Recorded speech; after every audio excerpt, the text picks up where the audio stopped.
Hey pet parents, today I want to talk about one of the trickiest valley fever situations I see in dogs. And that is the dog who looks like valley fever, acts like valley fever, lives in or traveled through valley fever country, but the valley fever titer comes back negative. This is where a lot of dogs get misdiagnosed, and this is also where a lot of pet parents get told it's not valley fever, when the real answer should be, it might still be valley fever, and we need to keep investigating. So if you'd like some more information on valley fever, I've got a free guide. There's the QR code, and I'll put the link below the video. But it talks about what valley fever is, what the symptoms are, what tests to run, what you can do, all kinds of great information for you. Okay, let me pull that off. So valley fever is not always cut and dry, and it's not always obvious. It does not always read the textbook. A positive titer is helpful, but a negative titer does not always rule it out. So today I want to walk you through how I think about these cases or these dogs, and what clues make me keep valley fever on my differential list or possibilities, and why some dogs with valley fever can still test negative. So the first thing we have to look at is geography. For a dog to have valley fever or get valley fever, that dog has to live in, travel through, or have a history of exposure to an area where the fungus exists. And we usually think of valley fever as a disease of the Southwest. So Arizona, California, New Mexico, Texas, Nevada, Utah. But the range is changing, and with global warming, we're seeing more valley fever farther north and farther east. So it's sneaking up into Oregon and Washington, Montana. So it's spreading north and east across the United States. So when I am looking at a dog with just vague illness and the valley fever titer is negative, one of my first questions is, has this dog ever been in a valley fever endemic area? So not just where does the dog live today, but where has the dog lived? Where has the dog traveled? Where did the dog come from? And has the dog spent time in a dry, dusty desert or semi-desert area where valley fever is present or may be present? And sometimes with our rescue dogs, we don't know.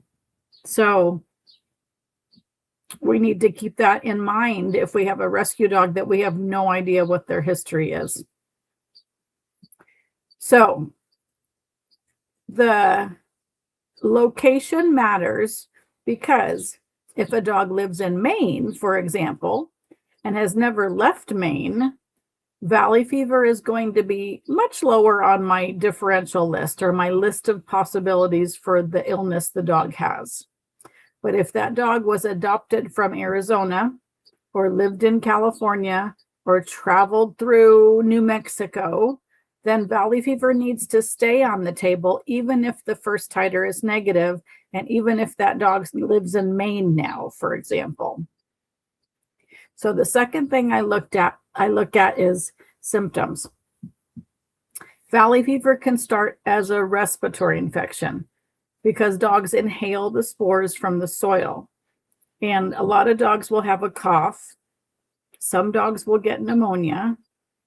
Some dogs will start with a mild cough, and pet parents sometimes barely notice it. And then it goes away, and then weeks or months later, the dog starts limping or is lethargic, maybe not eating, or Maybe they're just losing weight or acting like something is wrong. And then some dogs do not have any obvious respiratory signs. Like you can't remember any cough in your dog at all, at any time. And this is one of the reasons valley fever gets missed, because people or veterinarians expect the dog to be coughing, but the dog may have already moved past that stage, or the stage was so mild that it got missed, and nobody thinks twice about it. So the symptoms make me suspicious. Symptoms like coughing, which may have their history, but if they cough, then that's significant, or a history of a cough. Other symptoms that make me suspicious are a history of a fever or swollen lymph nodes, maybe limping or shifting lameness, which is limping on different legs at different times, bone pain, or just unusual pain that the dog hasn't had in the past.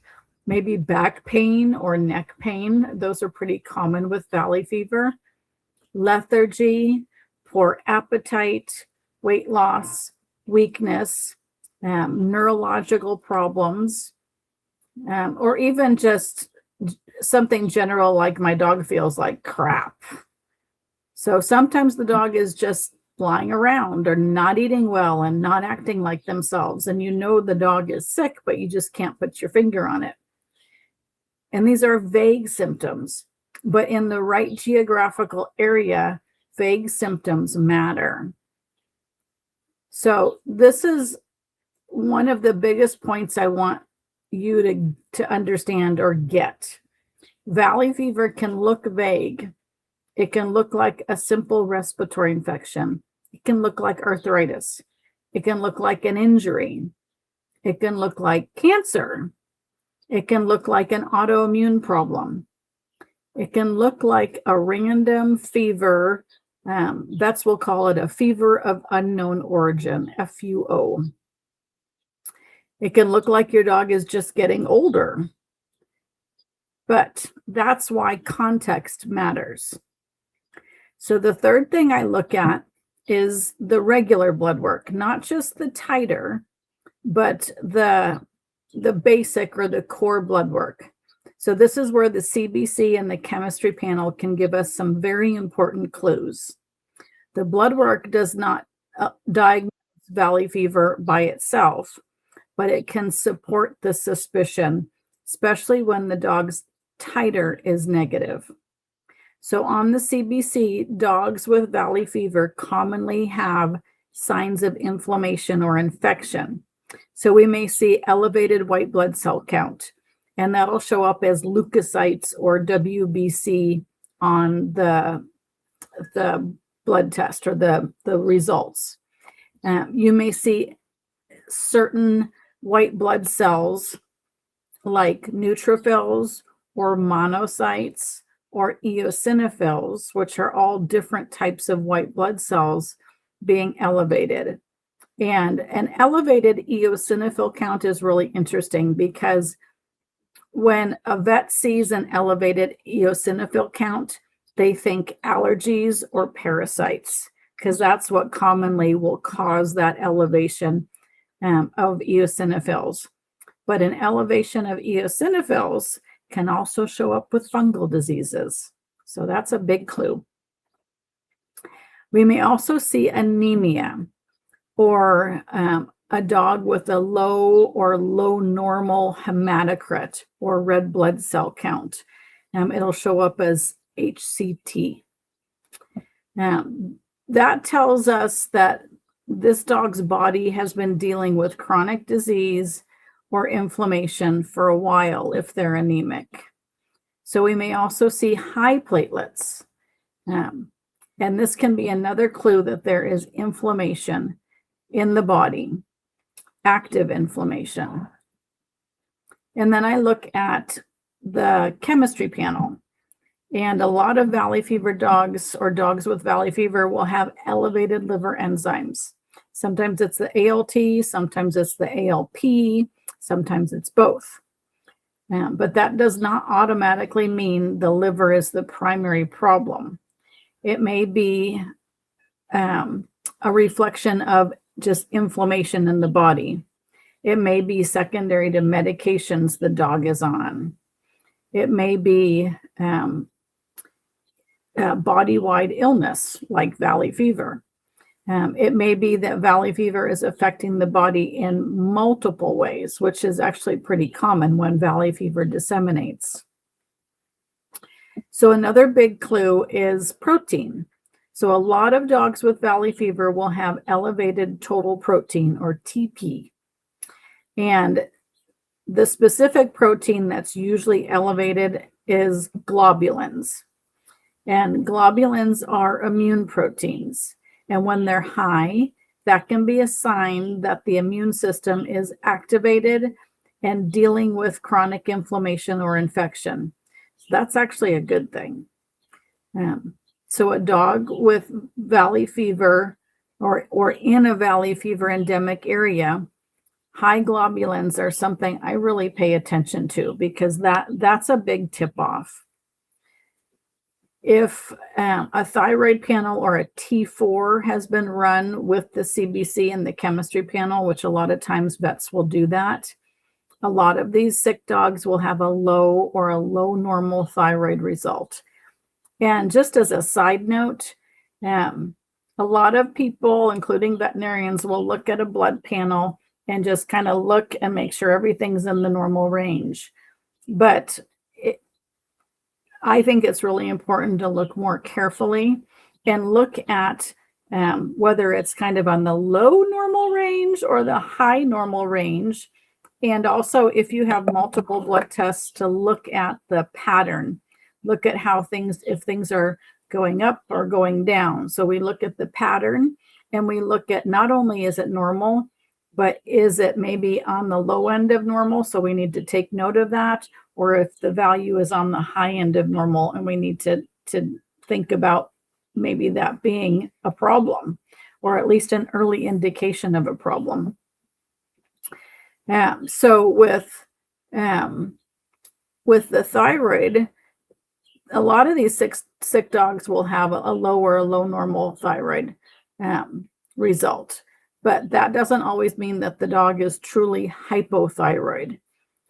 A sick dog will often, or a sick system, even in people, the body physiology will downregulate the thyroid hormone. So it will falsely suppress it when an animal is sick. So when I see a dog with suspected valley fever and the thyroid is low or even low normal, I'm thinking their body is struggling. And I'm not using that alone to diagnose valley fever, but I'm adding it to the overall picture. I'm getting all these clues to see if I can figure out a pattern and if they fit valley fever. And that's important to figure out when the titer is negative and you're still trying to figure out what's going on. So the fourth thing I look at, if possible, is imaging. So especially chest x-rays. So since valley fever often starts in the lungs, a chest x-ray can be really helpful. So we may see pneumonia, we may see enlarged lymph nodes in the chest, we may see nodules in the lungs, which are usually granulomas. We may see a pattern in the lungs that makes us suspicious of a fungal infection, because you'll see inflammation in the airways. So chest x-rays are not perfect either. So a dog can have valley fever and not have dramatic changes on x-rays. But if I have a dog from the Western United States with vague illness, limping, fever, abnormal blood work, high globulins, and the chest x-rays look suspicious too, I am not going to ignore valley fever just because the titer is negative. So those are the big categories I use to decide whether valley fever is going to be still on my differential list or my possibility of what's going on list. So I look at geography, I look at symptoms, I look at the blood work, like the CBC and the chemistry changes. I look at imaging, and then I put the whole picture together. So this is where clinical judgment matters. One test does not always give us the answer, and valley fever is a bizarre fungal infection. It behaves in strange ways. It can hide, it can disseminate, it can get walled off, it can cause really subtle disease or very severe disease. It can even be fatal. And every dog is different, and you cannot predict what's going to happen with each dog because valley fever does what it wants. It's really bizarre. So if you want some more information, I actually wrote a book on it called Conquering Valley Fever, a tactical guide for dogs and their humans. Let me see if I can find it. There's the QR code. So you can get the instant download of my book and a healing toolkit and all kinds of great information to help you if you're suspecting your dog has valley fever, or your dog was just diagnosed with valley fever, or your dog's had valley fever for a while and can't get over it. This is really a helpful resource for you. I go over conventional and holistic therapies, and I also go over human stuff because I put my story in there too because I've had valley fever twice. All right, let's move on. So let's talk about the 4 reasons why the titer may be negative, even when the dog actually has valley fever. So the first reason is that it may simply be too early. So a titer measures antibodies. Antibodies are produced by the immune system in response to the fungus. So if the infection is new, the dog may not have produced enough antibodies yet to show up on a test. So that means the test may come back negative even though the infection is there and it's just getting started. So in those cases, retesting can be really helpful. So if I still suspect valley fever, I may repeat the titer in a few weeks or a month, depending on the particular dog. Sometimes the answer shows up later because the immune system has had more time to respond. The second reason a titer may be negative is that the dog's immune system is not mounting a good antibody response.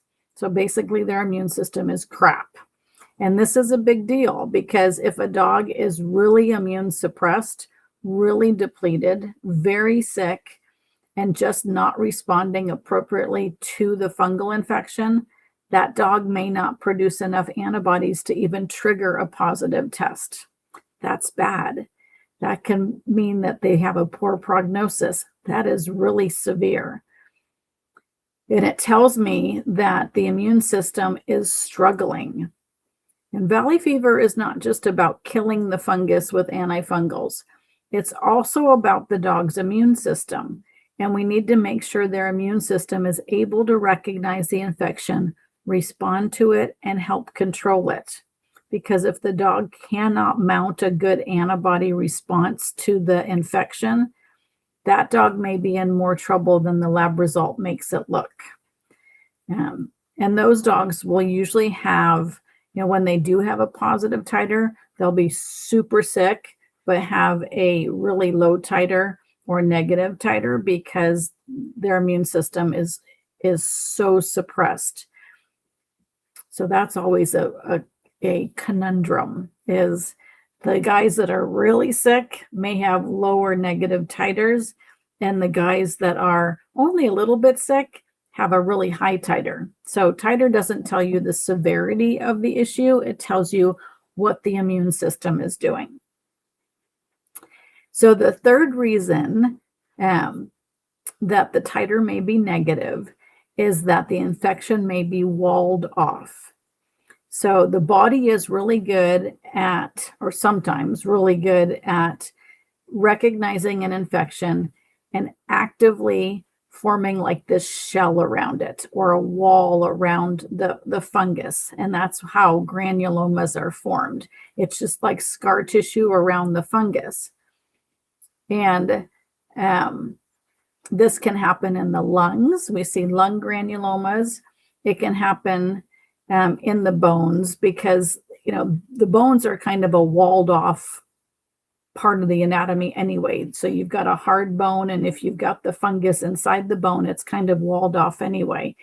Same with the spine and the brain, because you've got a pretty much closed system that doesn't communicate, things don't pass that blood-brain barrier very well. So it's kind of walled off. And this can happen in a lot of other tissues.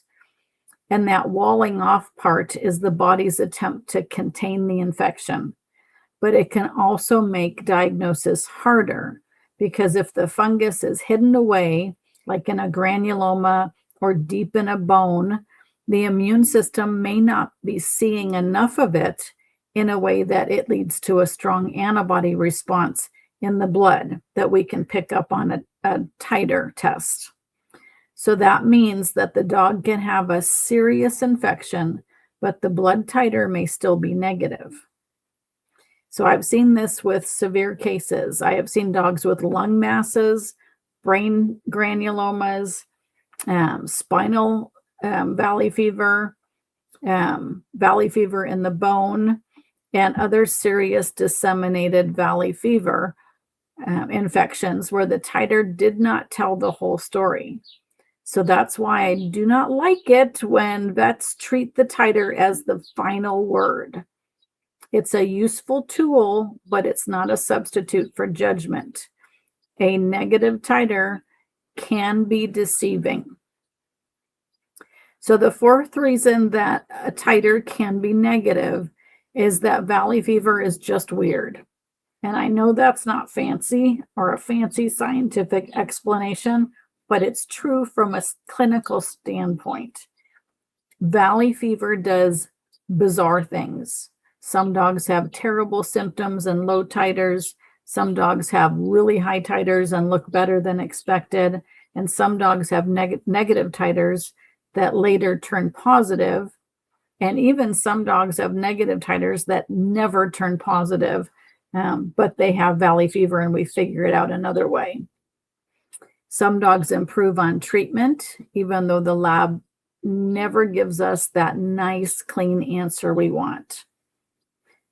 So what we do when we still suspect valley fever, but the titer is negative, is we try.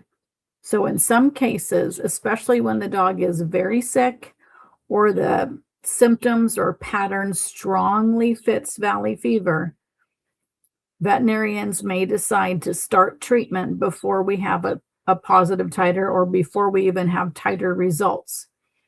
And that's called trial treatment. We try. So that means that we put the dog on antifungal medication like fluconazole, and we treat for maybe a month or two. And we monitor the dog's response, and we repeat the titer. We repeat the blood tests in about 4 to 6 weeks. And the idea is not to randomly throw fluconazole at every sick dog. The idea is that when the history, the geography, the symptoms, the blood work, and the imaging are highly suggestive of valley fever, we may not want to wait for even a positive titer or the results, especially if the dog is declining. And this is especially true in areas where veterinarians see a lot of valley fever. So experienced veterinarians, when they're experienced with valley fever, they start to recognize patterns.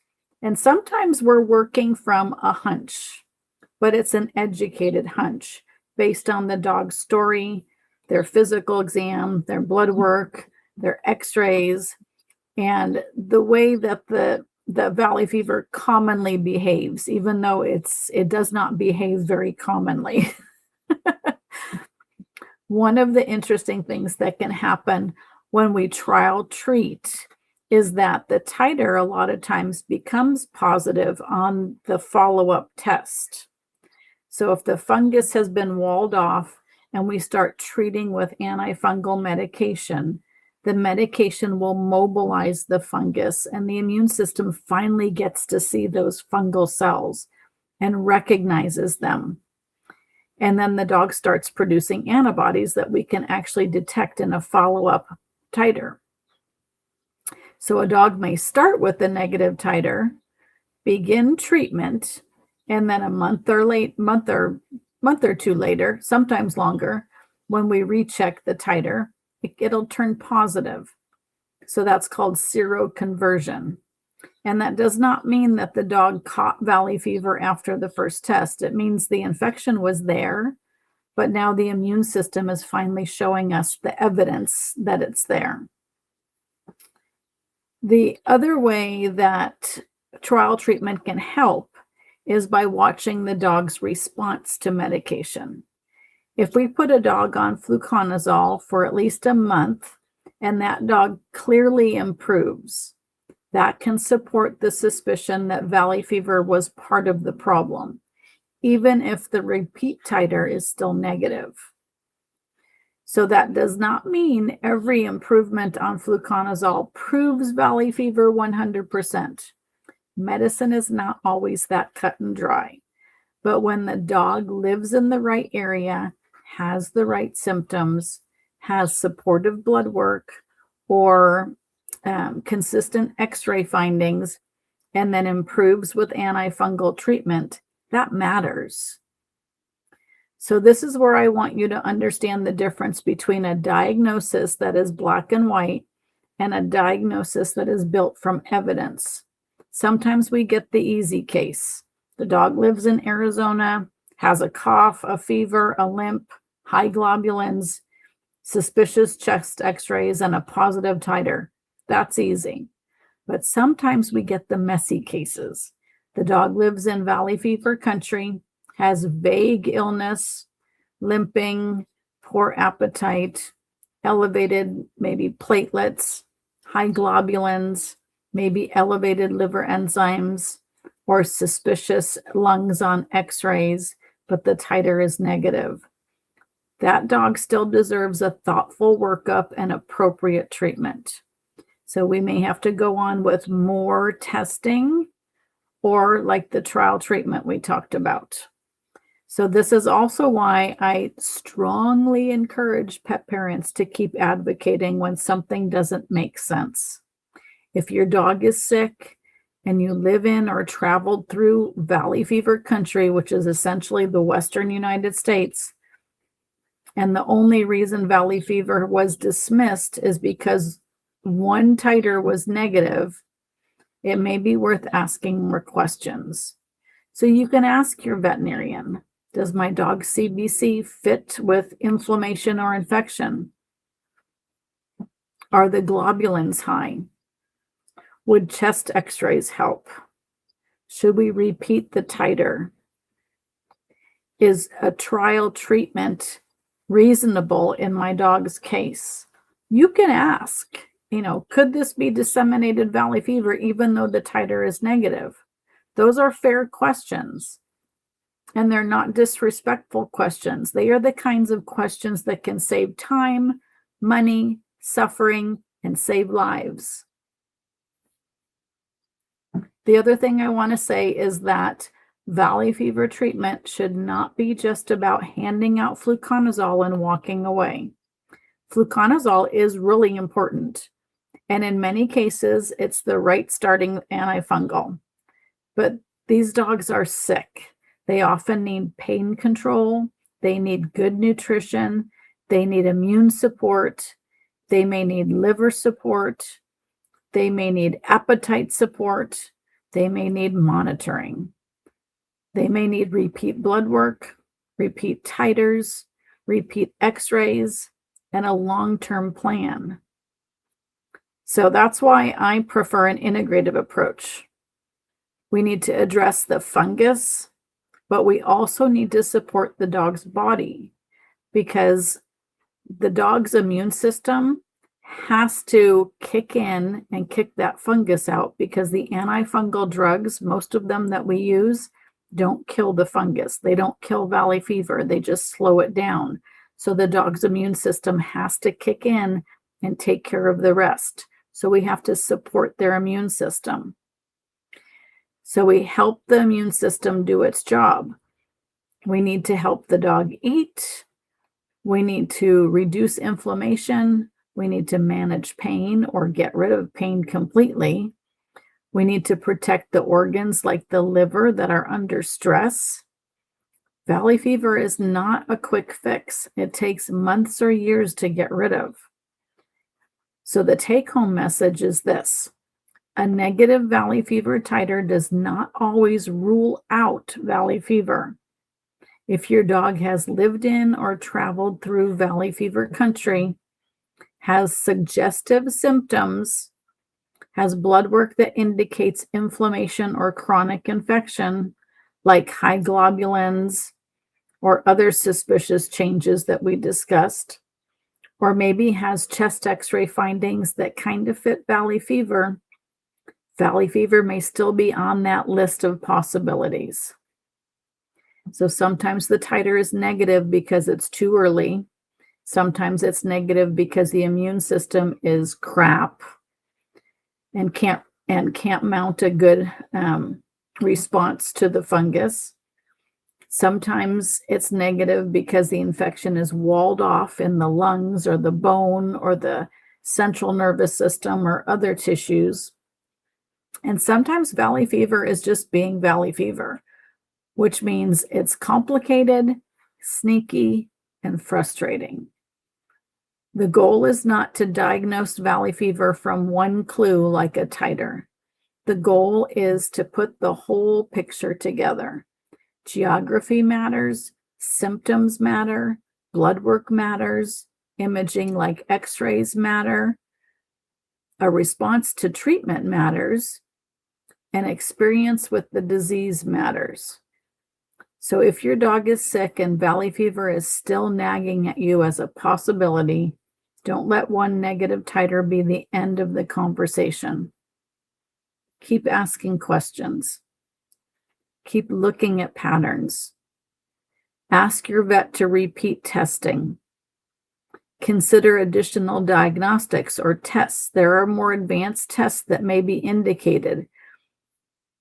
And work with a veterinarian who understands that valley fever does not always show up in a neat little box, because the dogs who get missed or dismissed are actually the ones who needed us to look deeper. So let me show you my online program. So this is my Rescue Your Dog from Valley Fever program, and you can scan the QR code and get more information about it. And I'll also put the link under this video. But this is a program with 3 modules and several videos in each module that help you know what valley fever is and what to look for, especially if you're just still suspecting it.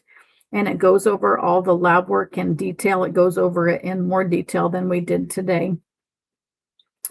And it goes over conventional treatment as well as holistic treatment.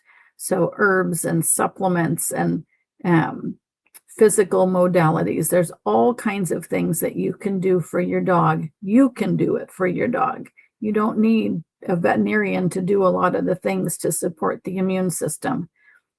So check out my Rescue Your Dog from Valley Fever program.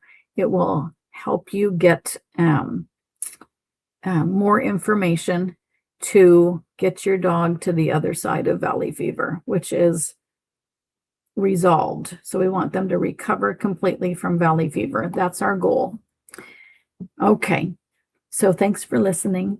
And next week, I'm going to go over another valley fever topic. And I'm going over common topics that I see on posts in my Canine Valley Fever community Facebook group. So there seems to be, common questions that come up all the time. So I'm going to address those with these videos. All right. So have a great day, and I will see you next week.